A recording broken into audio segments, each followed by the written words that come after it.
مساء الجمال على كل عشاق النادي الاهلي في كل مكان. اهلا وسهلا بحضراتكم في حلقه جديده من حلقات مشجع التالتة. زي ما انتم متعودين حلقتنا مليئه باهم الاخبار والتفاصيل مهمه جدا اللي بتخص النادي الاهلي. بس في الاول كده وقبل ما نبدا حلقتنا يا ريت ما تنساش تعمل لايك على حلقه النهارده فضلا وليس امرا، وانزل دلوقتي اعمل اشتراك في القناه لو ما انتش مشترك عشان تتابع معانا كل جديد عن اخبار الاهلي. مش هطول عليكم اكتر من كده، تعالوا بينا نبدا حلقتنا باول اخبار الاهلي. الاهلي يختتم تدريباته اليوم على استاد الدفاع الجوي استعدادات لمواجهة بيراميدز غدا في بطولة الدوري، وحالة من الجدية والتركيز الكبير بتسيطر على لاعبي الاهلي خلال تدريبات اليوم من اجل تحقيق الفوز في مواجهة الغد للمنافسة بقوة حتى اخر لحظة من عمر الدوري على امل تعطيل الزمالك في مبارياته القادمة. الكابتن سيد عبد الحفيظ يعد لاعبي الاهلي بان النادي سيعيد النظر في العقوبات الموقعة عليهم الفترة السابقة بسبب تراجع النتائج في حال تحقيق الفوز في الاربع مباريات المتبقية في الدوري، وذلك من اجل تحفيز جميع اللاعبين على الظهور بشكل جيد في مواجهة الغد امام بيراميدز لتحقيق الفوز وتجنب اي سيناريوهات اخرى. ويطالب الجميع بضرورة التركيز واللعب بكل جدية وعدم الانشغال بنتائج المنافس لتجنب حالة الاحباط وتقديم كل ما عليهم في المباريات القادمة. لجنة الحكام في اتحاد الكرة تعلن تعيين الحكم الألماني دانيال شلاجر حكم لمواجهة الأهلي وبيراميدز غدا في بطولة الدوري، وتعجب كبير من جانب الجميع داخل الأهلي على تعيين هذا الحكم الذي يمتلك سيرة ذاتية متواضعة لعدم إدارته لأي مباراة في دوري الأبطال، وذلك رغم طلب مسؤول الأهلي بضرورة استخدام حكام من النخبة الأولى في أوروبا لإدارة مباراته أمام بيراميدز والزمالك في الدوري رغم دفع كل التكاليف لاستخدام حكام من الصف الأول. لاعبي الأهلي يعد الكابتن سيد عبد الحفيظ بالفوز في مواجهة الغد أمام بيراميدز والظهور بشكل جيد والقتال حتى آخر لحظة من بطولة الدوري، وأكدوا له بأنه لا خيار سوى الفوز في مواجهة الغد والجميع سيقاتل من أجل ذلك لإعادة شخصية الأهلي مجددا، وإنهم لم يتنازلوا عن أي نتيجة أخرى سوى الفوز والتمسك بالأمل حتى آخر لحظة.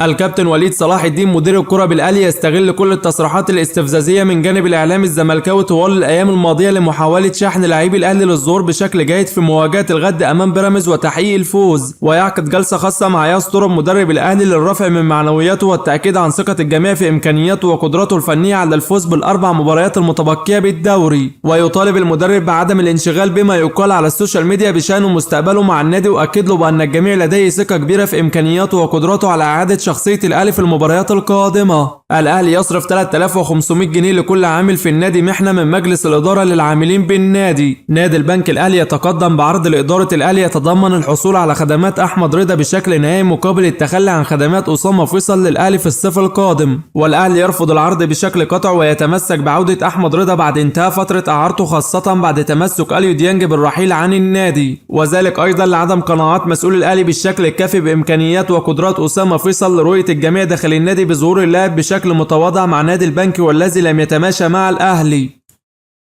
الأهلي ينفي كل ما قيل في الأيام الماضية عن وجود رغبة مشتركة من جانب إدارة النادي وأحمد مصطفى زيزو بالرحيل عن الفريق في الصيف القادم، ويؤكد بأن كل ما قيل عن هذا الأمر لا أساس له من الصحة وعبارة عن اجتهادات صحفية ومجرد شائعات مستهدفة من جانب الإعلام المنافس، والنادي يرفض بشكل قاطع فكرة التفريط في خدمات أحمد مصطفى زيزو عن الفريق في الصيف القادم لاحتياج النادي لخدمات اللاعب مع الأهلي في الموسم الجديد، خاصة وأن الجميع داخل النادي يرى بأن اللاعب من أهم العناصر المتواجدة حاليا بالفريق والذي سيتم الاعتماد عليه بشكل كبير في الموسم المقبل. ومصدر بالأهلي ينفي كل ما قيل طوال الفترة السابقة عن تسبب راتب زيزو في حدوث خلافات مع بعض اللاعبين بالفريق لرغبتهم بالتساوي بعقد اللاعب أو المطالبة بالرحيل عن النادي، وينفي أيضا طلب إمام عاشور بالتساوي بعقد زيزو من أجل الاستمرار مع الأهلي أو الرحيل في حال عدم حصوله على نفس الراتب.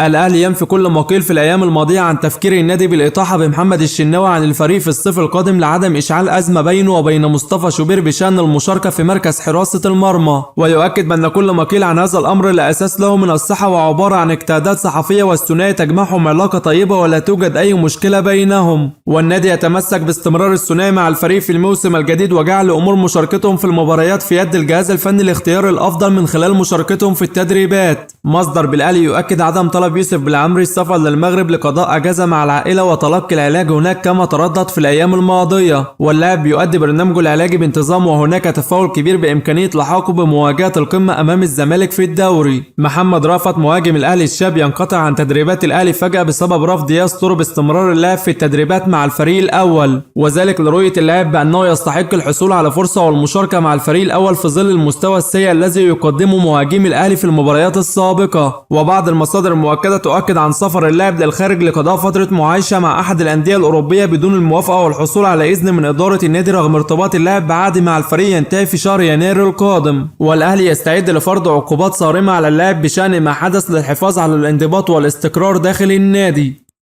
نادي بيراميدز يعد لاعبيه بصرف مكافآت مالية ضخمة في حال تحقيق الفوز على الأهلي لضمان المشاركة في دوري الأبطال الموسم القادم، وخصومات صارمة في حال الوقوع في فخ الأهلي والخسارة في مواجهة الغد والابتعاد أكثر عن المنافسة على بطولة الدوري، وذلك لتحفيز اللاعبين للظهور بشكل جيد أمام الأهلي وتحقيق الفوز في مواجهة الغد. الأهلي ينفي الدخول في مفاوضات رسمية مع نادي إنبي من أجل الحصول على خدمات مهاجمه أقطاي عبد الله خلال فترة الانتقالات الصيفية القادمة، ويؤكد بأن كل ما قيل عن هذا الأمر لأساس له من الصحة وعبارة عن اجتهادات صحفية، واللاعب مجرد مرشح فقط على طاولة الترشحات بالنادي لتدعيم مركز المهاجم، لكن النادي لم يتخذ أي خطوات رسمية بشأن التفاوض مع اللاعب أو إدارة ناديه لحسم الصفقة، خاصة وأن أولويات الأهلي التعاقد مع مهاجم أجنبي قوي قادر على إفادة النادي في السنوات القادمة وتجنب تجربة جراديشار وكمويش والمهاجمين السابقين الذي تعاقد معهم النادي في السنوات السابقة والذي فشلوا في خوض تجربتهم مع الأهلي. أحمد فتحي نجم الأهلي السابق يرشح للنادي التعاقد مع لاعب وسط فريق إنبي الشاب علي محمود خلال فترة الانتقالات الصيفية القادمة، ومصدر يؤكد بأنه حدث تواصل من جانب أحمد فتحي والكابتن سيد عبد الحفيظ لترشيح اللاعب علي محمود لاعب وسط فريق إنبي للأهلي، ويؤكد أيضا بأن اللاعب يحظى باهتمام كبير من جانب بيراميدز والزمالك من أجل الحصول على خدماته في الصيف القادم.